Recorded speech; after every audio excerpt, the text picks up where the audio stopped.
wrap images, chips, and bases. Wrap images and chips and bases. So what about wrap images and chips and bases? Transform wrap. So what's the meaning of transform wrap? By the way, the wrap command lets you drag control points to manipulate the shape of images and chips or bases and so on. And you can also wrap using a shape in the wrap pop-up menu in the options bar. And the shapes in the wrap pop-up menu are also malleable. You can drag the control points. And check out this video tutorial by Julian Cost. And when using, by the way, when using the control points that distort an item, you have to choosing view, then you choose extract, shows or hides the wrap mesh and control points. Like this screenshot now. This image now is appear for you and explain using wrap, how to use the wrap in Photoshop. Using wrap we have steps here now. Step number 1. If you'd like to use a wrap, we have steps. Step number 1. You should select a layer or an area in the image you want to wrap firstly. Firstly, you should select a layer or an area in the image you want to wrap. Step number 2. After making a selection, do one of the following. You should choose edit, then you choose transform, or wrap, or choose wrap. Or also, you should press Control T if you use Windows, and Command T if you use macOS. And then click the switch between free transform and wrap modes button in the options bar. Step number 3. To wrap your selection using a wrap preset, choose a wrap style from the wrap up menu in the options bar. Step number 4. To create a custom wrap mesh, you should choose a grid size from the grid pop-up menu in the options bar. And we have options. Select a default grid size like -3 and x3 or 4x4 or 5x5, and or select custom and then specify the numbers of columns and rows in the custom grid size dialog. Step number 5. To add more control grid lines to the wrap mesh, choose an option to split the wrap and do any of the following.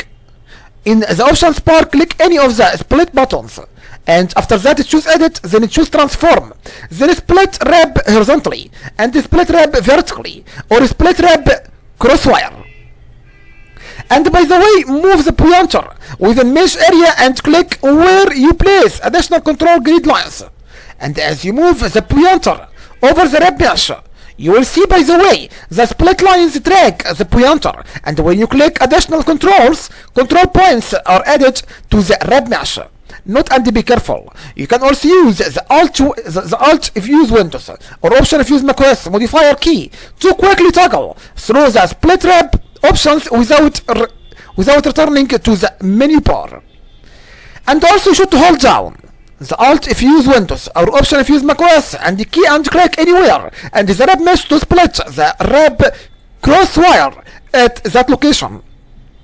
And after that, hold down Alt if you use Windows, or Option if you use macOS again, and the key and move the pointer near the edge of an existing horizontal grid line, and then click to split the wrap vertically at that location.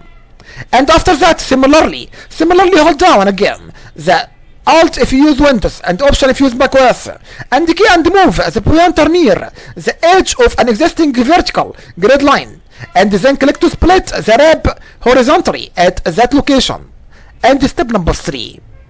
Do one or more of the following again.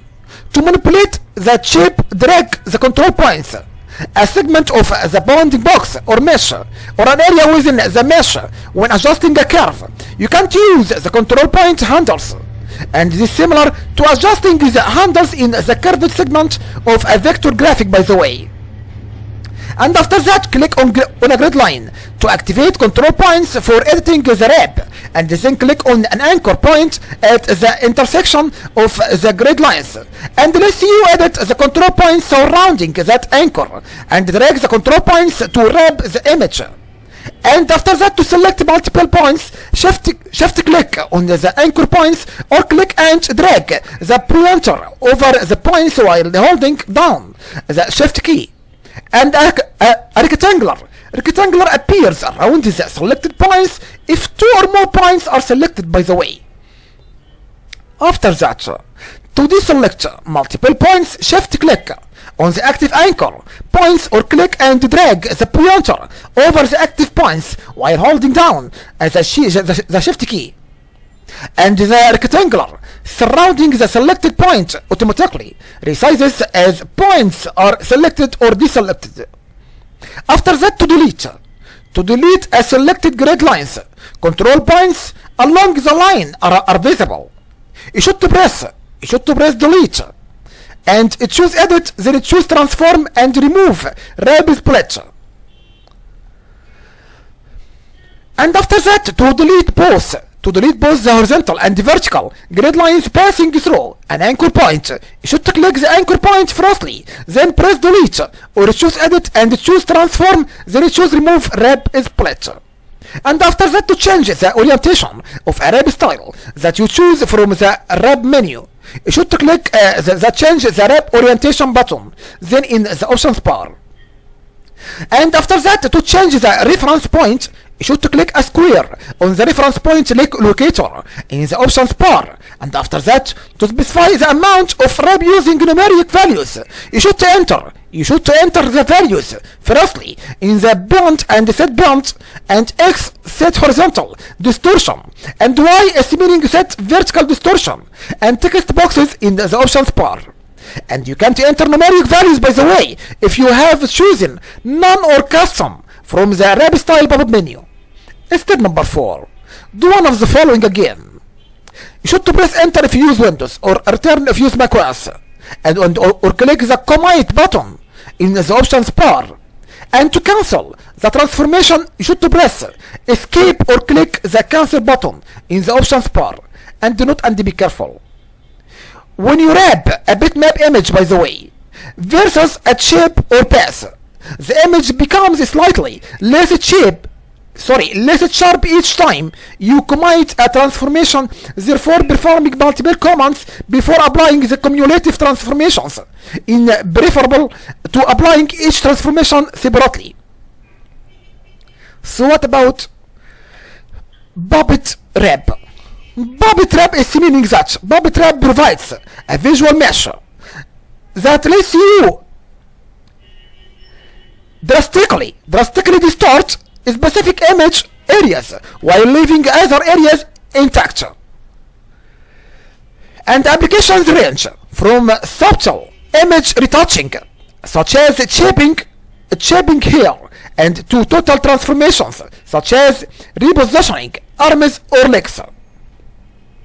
And in addition to image layers, you can apply Puppet Wrap to layer and vector masks, by the way, to non-destructively distort images, use smart objects. And you have steps here now again. Step number 1. In the layers panel, you should select the layer or mask you want to transform. Step number 2. Choose edit, then choose Puppet Wrap. Number 3. In the options bar, you should adjust the following mesh setting. We have options. Mood is meaning determines the overall elasticity of the mesh, and choose distort for a highly elastic mesh good for wrapping wide angle images or texture maps. And second option density is meaning determines the spacing of mesh points, and more points increases precision but requires more processing time. Fewer points does the opposite. So next option, expansion is meaning that expands or contracts the outer edge of the mesh. Next option, show mesh is meaning that deselect to show only adjustment pins, providing a clearer preview of your transformations. To temporarily hide adjustment pins, press the H key. Step number 4. In the image window, you should click to add pins to areas you want to transform and areas you want to anchor in place. like this picture now. You should to moving a pen on the puppet mesh and adjusting adjoining pens keep nearby areas intact. Step number 5. To reposition or remove pens, you should to do any of the following. You should to drag pens to wrap the mesh. After that, to reveal a mesh area you have overlapped with another, and you should to click the pen dips buttons and in the options bar. After that, to remove selected pens, you should to press delete firstly. Then to remove other individual pens, you should to place the cursor directly over them, and you should to press Alt if you use Windows or Option if you use macOS. And when the sensors icon appears, you should to click in this icon now. After that, click the remove all pens button in the options bar. To select multiple pens, shift click them or choose select all from the context menu. Step number 6. To rotate the mesh around a pen, you should select it and then do either of the following. To rotate the mesh a fixed number of degrees, press Alt if you use Windows or Option if you use macOS, and position the cursor near to but not over the pens. When a circle appears, drag to visually rotate the mesh. The degree of rotation appears in the options bar, by the way. And to rotate the mesh automatically based on the selected mode option, you should to choose Auto from the rotate menu in the options bar. And step number 7. When your transformation is complete, you should to press enter to return. Like this screenshot, this image now is explained for you how to press Alt if you use Windows or Option if you use macOS to rotate the mesh around a selected pen.